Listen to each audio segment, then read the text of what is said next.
Hello friends, फिर से स्वागत करता हूँ आपका आपके अपने चैनल सुशांत चेस वाइस में। आज एक बहुत ही इंटरेस्टिंग पोजीशन लाया हूँ प्रैक्टिकल गेम में से। एक मेरे स्टूडेंट के रिसेंट टूर्नामेंट में से आया हुआ ये एनालिसिस का पोजीशन है। एक्चुअली ये लाइन गेम में हो सकता था पर ओपोनेंट इसमें गया नहीं। अब ये जो पोजीशन है ब्लैक टू प्ले है। आप देख सकते हो व्हाइट का लास्ट मूव रूक D6 है, जिससे पता चल रहा है कि D5 का पॉन जो है बाय फोर्स जाने वाला है। तो आप पहले सोचिए आप इस पोजीशन में ब्लैक से क्या करोगे, फिर मैं आपको बताता हूं कि किस तरह से ब्लैक ने इसमें सोचना चाहिए ताकि कुछ रास्ता निकाला जाए। काफी लोग सबसे पहले ही सोचते हैं कि अरे पोजीशन तो अब इक्वल होने वाला है, थोड़ा टेंस हो जाते हैं। देखिए इसलिए मैंने हेडिंग दिया है कि टाइम, मटेरियल और जो क्वालिटी ऑफ पोजीशन है इसको हम कैसे कंपेयर करें, किस तरह से सोचे। दोनों के रूक्स एक्टिव है और ब्लैक है पॉन अप। तो पॉन अप का तो देखिए वैल्यू आइदर लोग क्या करते हैं, बहुत ज्यादा समझते हैं, सोचते हैं पॉन अप हूं तो बस विनिंग हो गया, या तो फिर पॉन अप का कन्वर्शन कर नहीं पाते। ओके, तो जैसे मैंने हमेशा गैम्बिट्स के टाइम बताया था कि गैम्बिट्स में क्या होता है, हम डेवलपमेंट के लिए मटेरियल दे देते हैं, राइट, यानी कि टाइम के लिए डेवलपमेंट का जो स्पीड है उसके लिए। यहाँ पे देखिए एंड गेम में अब ब्लैक क्या कर रहा है, मटेरियल दे दे रहा है, यानी कि D5 का पॉन देने के लिए रेडी हो रहा है ताकि उसे एक्टिविटी मिले। ओके, तो मटेरियल को हम टाइम में कन्वर्ट करेंगे। कैसे कन्वर्ट करेंगे, ब्लैक ने इधर क्या सोचा कि जब तक व्हाइट का रूक पॉन को लेगा D5 का, क्या तब तक मैं मेरा एक्टिविटी बढ़ा सकता हूं। तो ऐसे देखने में लगता है कि हो नहीं रहा है, पर जिनका रूक एंड गेम अच्छा है उनको पता चलेगा एक्टिव रूक क्या होता है। एक्टिव रूक यानी 4 कंडीशंस होते हैं। जनरल है, कुछ लोग बोलेंगे और भी कंडीशंस हो सकते हैं, पर 4 बेसिक कंडीशन होते हैं। रूक ऑन द ओपन फाइल, रूक ऑन 7th रैंक, रूक जो फाइल और रैंक दोनों पे जा सकता है, और रूक बिहाइंड द पास्ट पॉन। रूक जैसे ही पास्ट पॉन के पीछे आता है तो सामने वाले रूक या किंग में से एक को फंस जाना पड़ता है उसके सामने और डिफेंड करना पड़ता है। तो यहाँ पे देखिए व्हाइट का जो मूव्स वेस्ट होगा रूक इनटू D5 करके ब्लैक के पास पॉन को हैंडल करने में, उसी को ब्लैक ने देखिए एक्टिविटी के लिए यूज किया। यहाँ पे गुड मूव रूक C7, रूक C8 भी चल सकता है, सेम आइडिया है। अब देखिए जैसे ही रूक इनटू D5 लेगा तो देखिए रूक B7, और अब देखोगे अब व्हाइट का रूक जो है फंस गया है और ब्लैक का जो देखिए पॉन काफी हद तक आगे बढ़ जाएगा। काफी लोग सोचते तो क्या हो गया, दोनों के पास पास पॉन है, लेकिन ब्लैक के पास अब 2 एडवांटेज है। एक तो रूक बिहाइंड द पास पॉन बैठा है, और दूसरा पास पॉन जो ब्लैक का है वो अपोनेंट के किंग से दूर है। तो अब क्या होगा, ब्लैक का किंग जो है व्हाइट पॉन को इजीली रोक सकता है, और व्हाइट का किंग ब्लैक पॉन तक बहुत इजीली नहीं पहुंच सकता है। चलिए ज्यादा एनालिसिस नहीं बताऊंगा, बताता हूं कि क्या होता है। रूक E5 खेला व्हाइट ने, तो B4, रूक E2, और यहाँ पे डायरेक्ट B3 भी कर सकते हैं, पर पहले KF7 करके देखना चाहिए क्या व्हाइट KF2 खेलता है। अगर डायरेक्ट रूक B2 करे तो हमारा किंग जल्दी KE6, KD5 आके KD4 ले लेगा, या तो KC4, KC3 घुस जाएगा। तो यहाँ पे आउटराइट रूक B2 ब्लंडर होगा, क्योंकि किंग ब्लैक का जल्दी C4 पर पहुंच जाएगा। तो व्हाइट का राइट मूव है KF2, B3, ताकि व्हाइट रूक को अब देखिए B2 पर जाना पड़े, और जितना रूक नीचे फंसेगा, यानी कि व्हाइट का रूक जितना क्वीनिंग स्क्वायर के तरफ फंसेगा उतना व्हाइट का मुसीबत होगा। तो देखिए KE6, KE3, KD5 और अब KD3।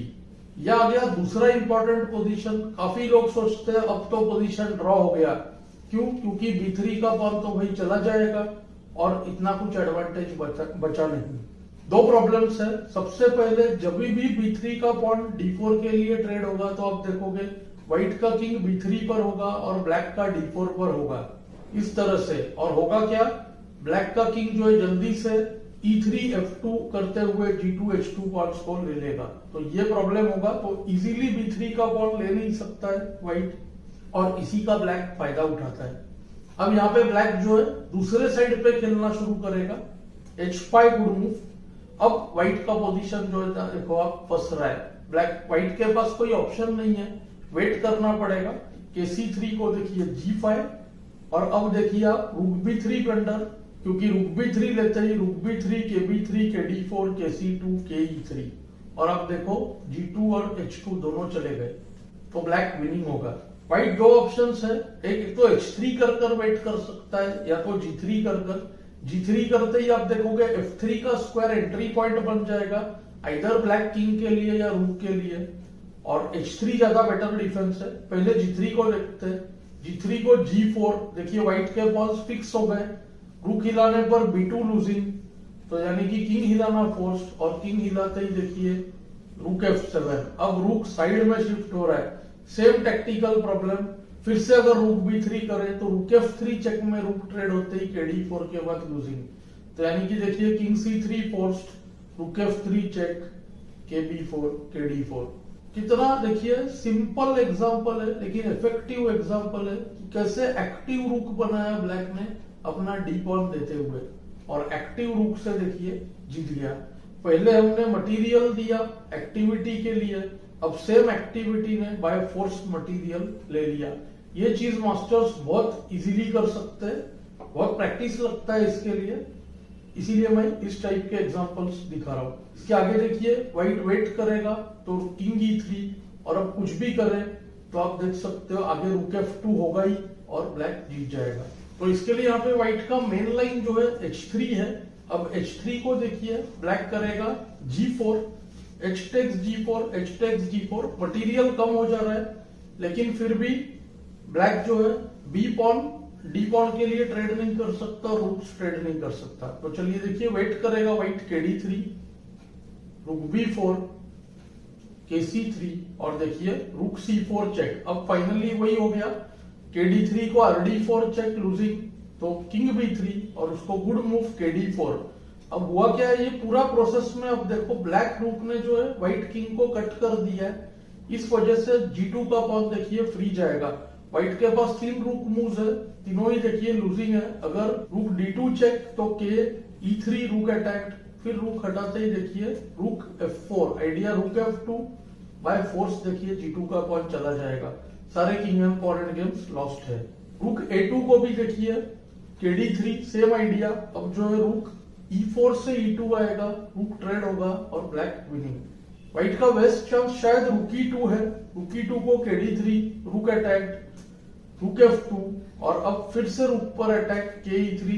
देखिए कितना ऑप्टिमाइज कर रहा है ब्लैक अपना प्ले। रूक के पास 2 ऑप्शंस है, अगर f8 पे जाए f5 पर तो रूक f4, किंग रूक हटाना फोर्स्ड, रूक g8, और अब किंग f2। अब देखो किंग टेक्स g2 होगा, g3 k f2 g2 g1, रूक दे देना पड़ेगा व्हाइट को। शायद व्हाइट का बेस्ट चांस रूक a2 है, एक लास्ट ट्राई। फिर से देखिए रूक f4, किंग c3, रूक f2, और अब रूक a4, जी पॉन पर अटैक, और देखिए रूक टेक्स g2, रूक a8, ट्राई करेगा रूक बिहाइंड द पासर लाके ड्रॉ करने के लिए। लेकिन अब यहाँ पे क्या हो रहा है, ब्लैक के पास 2-3 तरीके हैं। एक तो देखिए रूक f2 मुझे काफी सिंपल लगता है, रूक f2 k f3 kg2 ले जाए और पॉन को पुश करे, और दूसरा आइडिया देखिए सिंपल g3 करना। दोनों इंटरेस्टिंग है। देखिए g3 को रूक e8 चेक, k f2 रूक चेक, k e1, ये मूव जरूरी है ताकि रूक बीच में आए, वरना k g1 को फिर से होता रूक g8, k e1 की वजह से इजी विन होगा। अब कुछ भी करे देखिए रूक बीच में आएगा, रूक f2, किंग f1, g2 और क्वीन। बेस्ट चांस रूक g8 है, रूक g8 को रूक g1, और अब देखिए सेम टेक्निक, रूक e8 को k f2, अब रूक हटेगा रूक e1 फॉलोड बाय g2। ये थोड़ा सा लग रहा है कॉम्प्लेक्स, पर देखिए स्टैंडर्ड लूसेना पोजीशन है, इसीलिए इसको मैंने मेन लाइन में नहीं रखा है।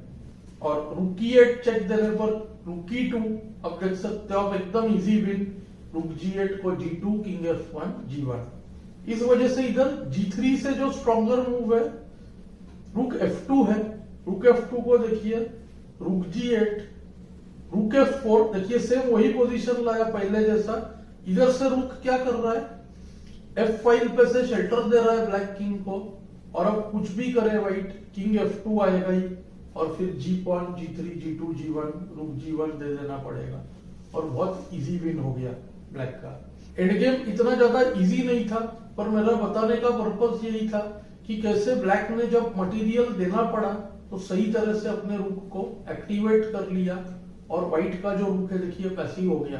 तो यानी कि हमने इसमें क्या किया, मटेरियल को टाइम और एक्टिविटी में कन्वर्ट किया। जनरली उल्टा होता है, टाइम से हम मटेरियल गेन करते हैं।